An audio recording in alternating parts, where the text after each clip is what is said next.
Hi everybody, I'm Bree the Plant Lady, checking in with an early July native plant garden tour.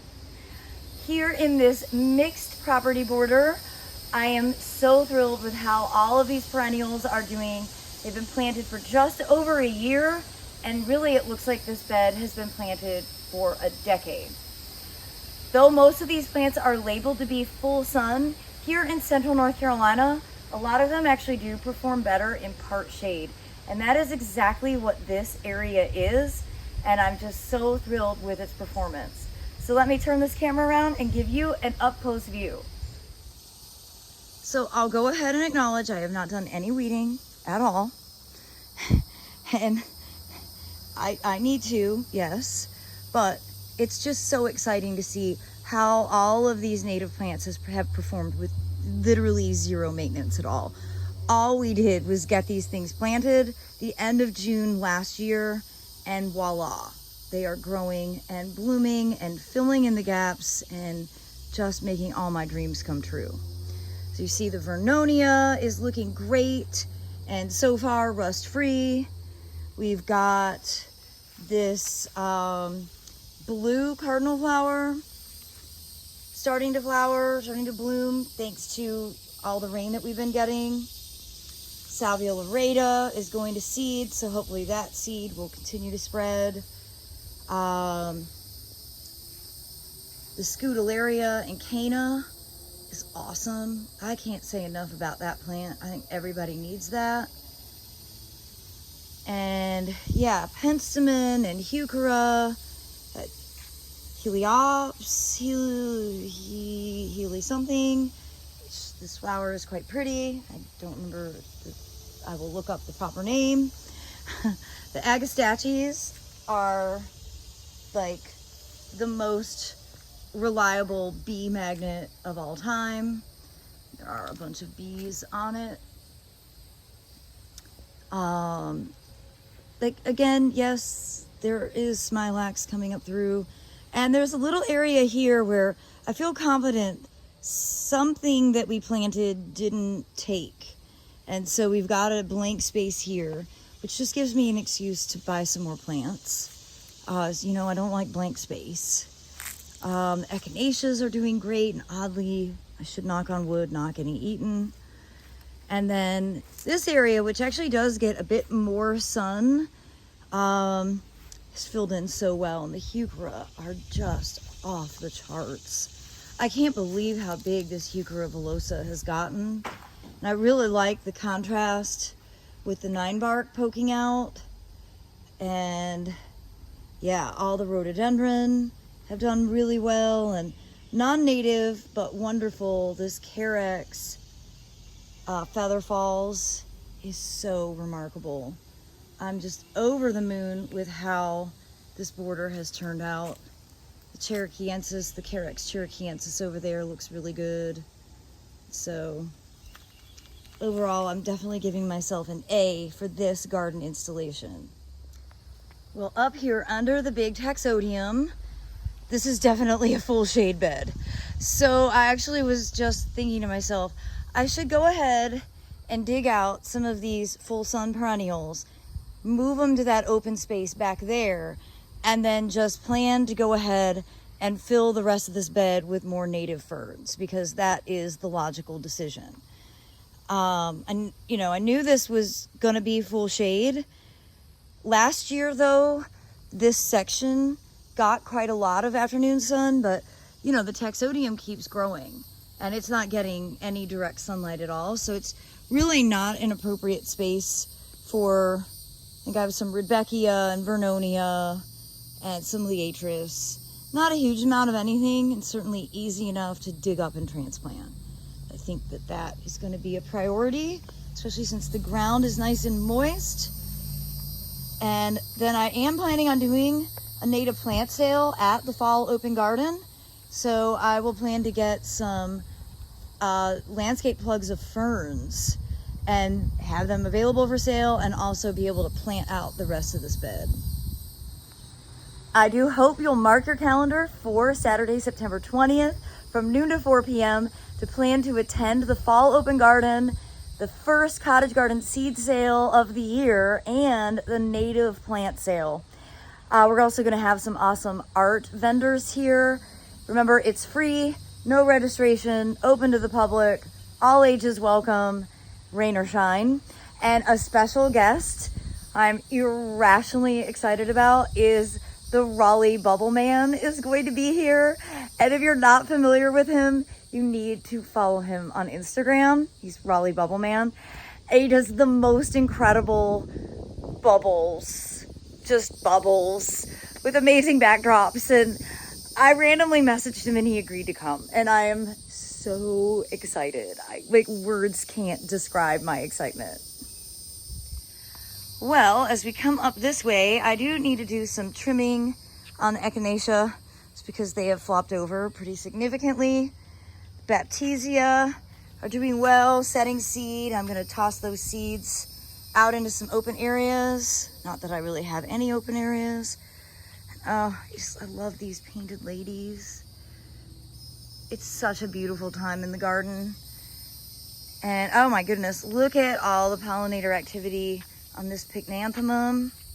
You really can't beat pycnanthemum for pollinators. And then of course right next to that is an agastache.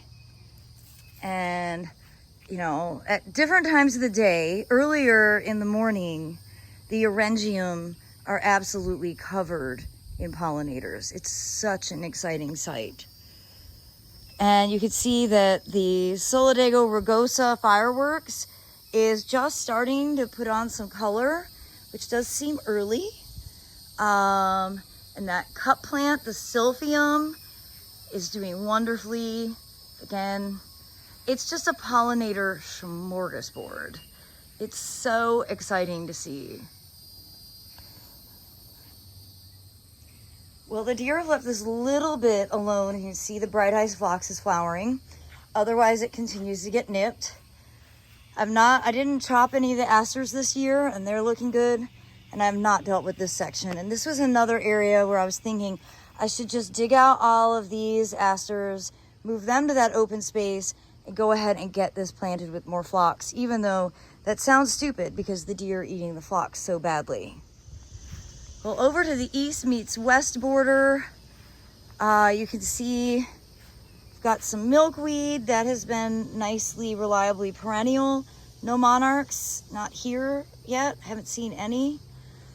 Got pycnanthemum, aiming for that to fill in the gaps. And really, this border is doing great. And, you know, again, the pycnanthemum, the mountain mint, just perennial plant of the year, completely covered in insects. This is what it does. It's so awesome. And this is Pycnanthemum mudicum, which is pretty aggressive, but really useful. You can see this Scutellaria is starting to have ripe seed. In fact, so ripe they've already burst out. Doggone it, I missed it.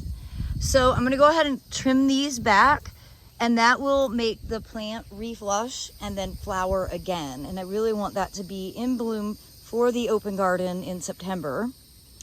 You see all these muhly grass are doing really well.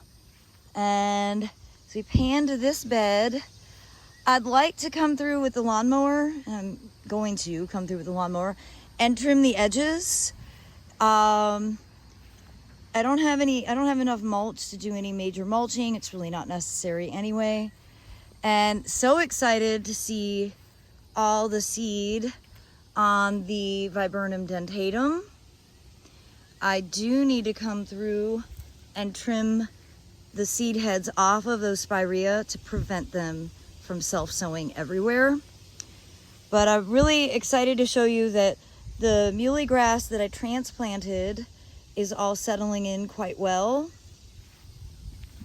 And, you know, in general, I'm pretty satisfied with how these beds look. Again, I want to come back through and just trim everything that's growing along the front edge. This Rudbeckia subtomentosa has burst into bloom. This is the straight species. And then not quite in flower yet is its a cultivated relative. This is Henry Eilers. And this variety actually has quilled petals. Oh, and there's one in bloom. Let me come show it to you.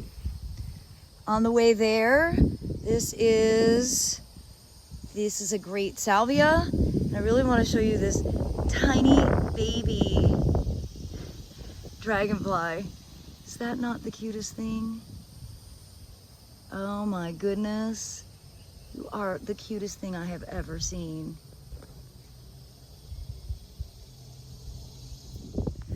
As we come over this way, here you can see the Henry Eilers Rudbeckia, and you can see how those petals are quilled. This is not a great cut flower to bring inside because the quills fill with ants. I mean, it's a great cut flower in that it lasts a long time, but you don't want to bring it in because of all the ants. And this is advice from experience. And this border is also doing great. So many pollinators on the native Spirea. This is Spirea alba here, and you know, just a quick snapshot. You can see all the pollinator activity. Lots of diversity in the pollinators as well. And that's really a huge part of why these native borders are so valuable. I have to say, though I'm not intending to leave all these poppy pods, I love how the dragonflies land on them. And I'm loving this kind of fun combination of self-sown Rudbeckia and echinaceas. The deer have actually left alone.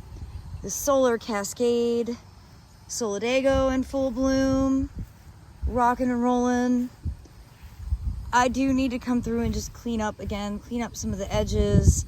You know, some of the cottage garden stuff is definitely past its prime, and I want there to be room for the native plants to spread out and, you know, fill in the gaps, because that was the point.